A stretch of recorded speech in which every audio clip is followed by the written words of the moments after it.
on your side. This is WNCT 9 News at 6. Temperature readings were muggy outside today. Goodness, a little bit of cooling rain certainly helps on a day like today. And you'll find some rain-cooled readings in a few spots. Washington at 79, 79 in New Bern, 82 in Greenville, 87 in Rocky Mount, where the heat index is still in the 90s at this time. So again, location is everything. You'll hear us say that a lot this time of year. Most of the thunderstorms today have been moderate in nature. Certainly everything has been sub-severe, but out over the water, we had some water spouts reported down towards Carteret County earlier today. Thankfully, nothing ever getting close enough to land to prompt any tornado warnings. Hopefully, that'll continue to be the case. As we move deeper into the night, we'll track additional thunderstorms offshore, and the tropics starting to become active too. We'll have the latest coming up. The longest running newscast in the East starts now. Now at 6, are you following school bus safety laws when you hit the road? How one police department in the East is aiming to keep you and your children safe.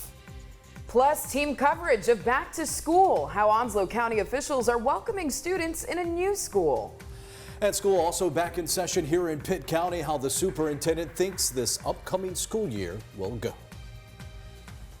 And good evening, everyone. I'm Ken Watlington. And I'm Angie Casada. Thank you so much for joining us. We begin tonight with that team coverage of the first day of school. Our Claire Curry is standing by in Onslow County, and we'll get to her in just a moment. But we start in Pitt County, where Superintendent Dr. Nathan Linker is sharing his thoughts on the upcoming school year. 9 on your sides, Adriana Hargrove joins us live outside the school board. And Adriana, what did Dr. Linker share with you? Well, Ken and Angie, Dr. Linker tells me that over 23,000 students started their first day of school today. And he also tells me from monkeypox to even school safety, Pitt County Schools is prepared for what's ahead.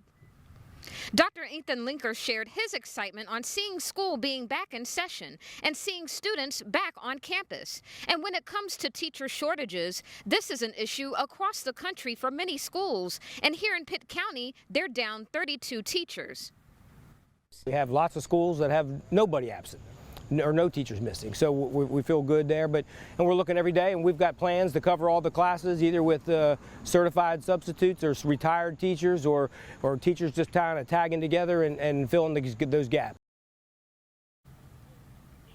And when it comes to keeping kids on campus safe, 11 school resource officers have been added, making a total of 33 school resource officers in the county.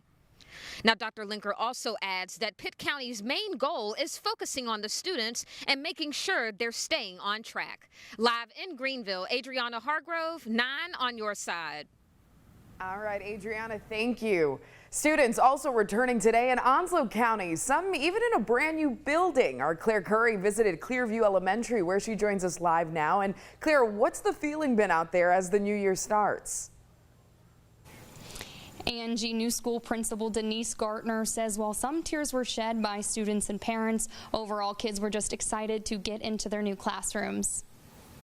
Empowered, equipped, encouraged. If I had to rate it on a scale of 1 to 10, I would say it's a 10 so far. It has been a great morning. The atmosphere is electric. The parents, the students, the staff, everybody's just happy to be here. With a full staff and almost full school, Gardner is looking forward to the new school year. Our capacity is about 850, so we do have some room for growth. We're over 600. We have a staff of about 65. Although not all Onslow County schools are having as much luck getting all their teacher positions filled. I think we're about 50 teachers short today, but that changes from day to day. But there are still smiling faces, including Superintendent Barry Collins, at the growth of the school system. All the kids are excited, the teachers are excited to be here, and we got a little over 28,000 this year and 42 schools.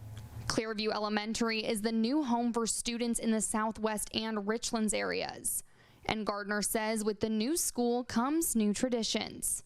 We are the Cubs, and so the first thing we'll be doing is a contest to name our Cub.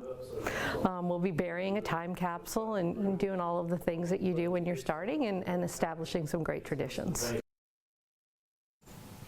Superintendent Collins says within the next 10 years they plan to expand some of their current schools as well as build a few new ones. Live in Onslow County, Claire Curry, 9 on your side. An exciting time in Onslow County, Claire thinks. Over in Carteret County now, more than 8,000 students walked into their classrooms this morning.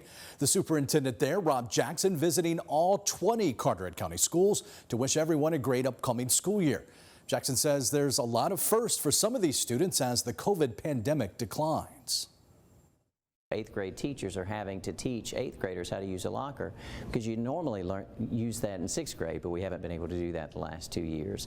And in some of our schools, they're actually eating in the cafeteria for the first time in 3 years. So lots of firsts for us on this first day of school. He added that new school resource officers are now in every elementary, middle, and high school for this year, a great addition to help keep the safety at the forefront. And we want to hear from you about this first day of school. And tonight's Vote Now on 9 poll, we're asking, how would you rate your first day of school for yourself or your loved ones? To vote, just head over to WNCT.com/vote or go to the free 9 on your side mobile app and find Vote Now on 9 in the menu. You can, of course, see more of this poll tonight on your late news right here on WNCT. And with students now once again hopping on and off school buses or parents dropping their children off, keeping everyone safe is a huge priority. 9 on your side, Cheyenne Pagan tells us how one police department in the East is making sure we're doing our part and helping their efforts. When driving down the road this school year, Emerald Isle Police Department wants school bus safety to be on everyone's mind. 10-4. While kids are heading to the bus stop early in the morning, police officers are hitting the roads. It's important to me that we do everything we can to keep our greatest assets safe. The Emerald Isle Police Department has their officers follow the school buses that come onto the island to make sure drivers are doing the right thing. A lot of the officers enjoy doing it. You know, you get the kids that see us every day. They wave to us when they get on. They wave to us when they get off. They appreciate us being there. And George Blaylock is one of those officers. I rode along with him while he followed one bus going down Coast Guard Road. I mean, it's one of the things that I'm passionate about since I've been here. And by doing this, they hope it will cause drivers to pay attention. It's when a bus stops in an intersection, people don't realize that they should remain stopped and not turn left away from the bus or right towards the bus until the stop arm is in and the bus is moving. And kids to be cautious. We ask them to stand back a good distance from the road and wait from the direction from the bus driver for them to board the bus. And so far, the police department says they started the school year off great with no violations, but they still want to remind people if they do illegally pass a bus, it won't end well for them. 5 points on your license and minimum $500 fine. To read more about school bus safety laws, head on over to our website at WNCT.com. In Carteret County, Cheyenne Pagan 9 on your side. And staying in Carteret County as we turn to your evening crime tracker, Atlantic Beach police are investigating a murder. They say it happened shortly before 6 o'clock this morning. They found 65-year-old Randall Miller in a driveway with a wound to the left side. He later died at the hospital. Police are now looking for 3 people, one of which is this person behind the Jeep. Police say the 3 suspects are driving a gray or silver 4-door sedan. If you have any information about the investigation, you're urged to call Atlantic Beach Police immediately. And Greenville police are looking for this man, 19-year-old Jalen Everett. He's wanted for his possible role in the deadly shooting that happened Tuesday on Joel Drive. GPD says the victim is 38-year-old Kevin Rockamore of Winterville. Police say he's considered armed and dangerous. Anyone with information is asked to contact the Greenville police at the number on your screen. And this man, Emmanuel Turner, is behind bars for his possible role in a Pitt County shooting. The Pitt County Sheriff's Office says it happened Friday just before noon on Van Ness Avenue. That's near Lombard Avenue. When they arrived, they found Dontrell Powell dead at the scene. A juvenile is also in custody for his possible role in the crime. Both Turner and the teenager are facing murder charges.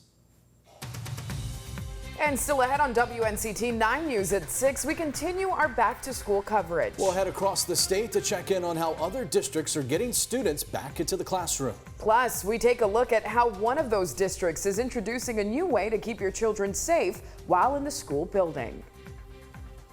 Also coming up next, your complete Storm Team 9 7-day forecast. Going ahead, we have a lot of outdoor activities going on this week. Will they be wet or dry? We'll talk about it next.